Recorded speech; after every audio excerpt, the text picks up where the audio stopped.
अस्सलामुअलैकुम वरहमतुल्लाहि वबरकातुहू।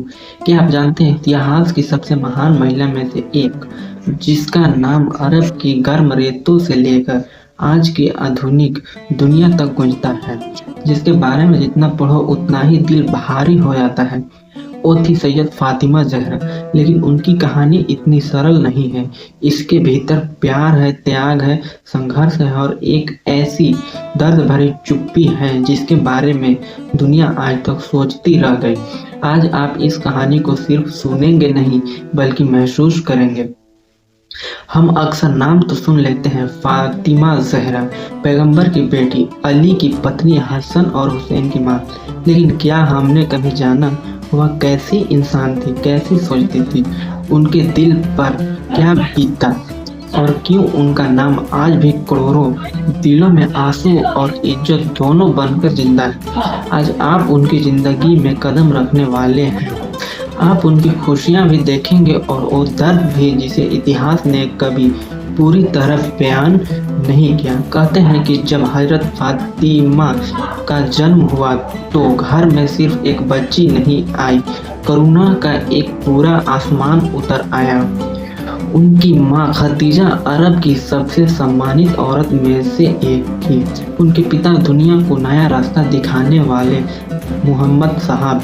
सोचिए ऐसे माता पिता के साथ में बड़ी होने वाली बच्ची कितनी रोशन होगी। लेकिन उनकी कहानी गुलाबों जैसी नहीं, कांटों से भरी थी। जब वो बहुत छोटी थी तब उन्होंने अपनी आंसू से देखा कि उनके पिता को सच्चाई बोलने की सजा दी जा रही है। लोग ताने मार रहे हैं, पत्थर फेंक रहे हैं, मजाक बना रहे हैं और फातिमा अपने नन्हे हाथों से उनके कपड़ों से मिट्टी साफ कर रही है। इसीलिए पैगंबर उन्हें कहते हैं उम्मे आलिहा, अपने पिता की माँ जैसी,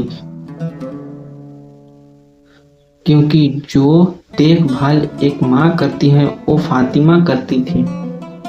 जब वह बड़ी हुई आया उनका निकाह अली से। वो अली बहादुरी का पहाड़ थे और विनम्रता का सागर। दोनों ने ऐसा घर बसाया जहाँ पैसा कम था लेकिन बरकत, प्यार और ईमान बहुत था। उनका घर एक झोपड़ी से भी छोटा था, लेकिन यही छोटा सा घर बाद में इस्लामिक इतिहास का केंद्र बना। उनके बच्चे हसन, हुसैन, जैनब और उम्मे कुल्लूम ऐसी शख्सियत बने जिनकी मिसाल आज भी दी जाती है। लेकिन ये घर जितना रोशन था उतनी ही परीक्षा से भरा था। फातिमा हर रात इबादत में खड़ी होती, अपने बच्चों, अपने पति, अपने पिता और पूरी उम्मत के लिए दुआ करती। इतिहास लिखना है कि उनके पैरों में सूजन आ जाती लेकिन कभी शिकायत नहीं की। फातिमा सिर्फ एक बेटी पत्नी नहीं थी, वो एक आवाज थी, एक मिसाल थी, एक ताकत थी। कई लोगों का पेट उनकी वजह से भरता था, पर किसी को पता भी नहीं चलता था कि खाना किसने दिया।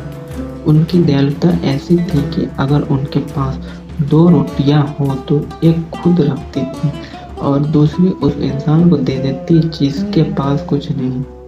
शिया परंपरा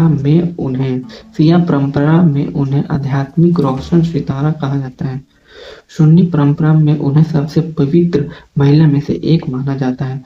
भले मत भिन्न हो, पर एक बात पर सब सहमत हैं, उन जैसा चरित्र दुनिया में बहुत कम देखा गया।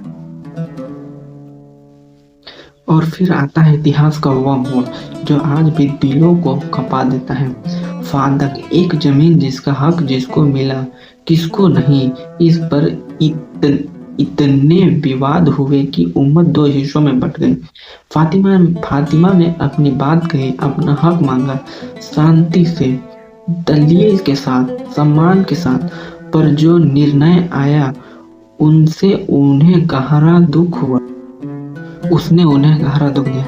इतिहास बताता है इस घटना के बाद उनके दिल पर बहुत भार था। उनकी सेहत गिरने लगी, उनकी मुस्कुराहट कम हो गई और एक दिन उनकी आंखों ने इस दुनिया को अलविदा कह दिया। कुछ कहते हैं उनकी कब्र छुपी है, कुछ कहते हैं सार्वजनिक नहीं, लेकिन शायद इस चुप्पी में ही उनकी कहानी का सबसे बड़ा दर्द छुपाया है।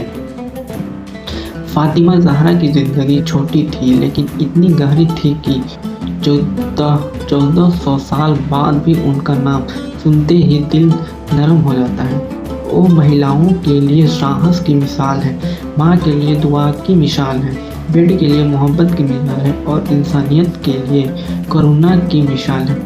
उनकी ज़िंदगी हमें सिखाती है कि ताकत का मतलब आवाज़ ऊंची करना नहीं, बल्कि सच्चाई पर अटके रहना, कि औरत कमज़ोर नहीं, अगर वो चाह ले तो वह इतिहास बदल सकती है।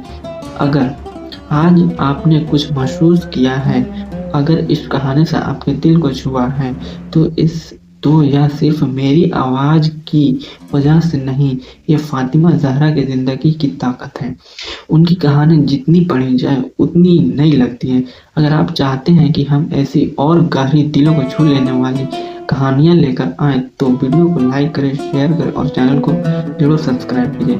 आज आप सिर्फ एक वीडियो नहीं देख कर जा रहे हैं, आप एक विरासत महसूस करके जा रहे हैं। चलिए अगले वीडियो में, तब तक के लिए बाय।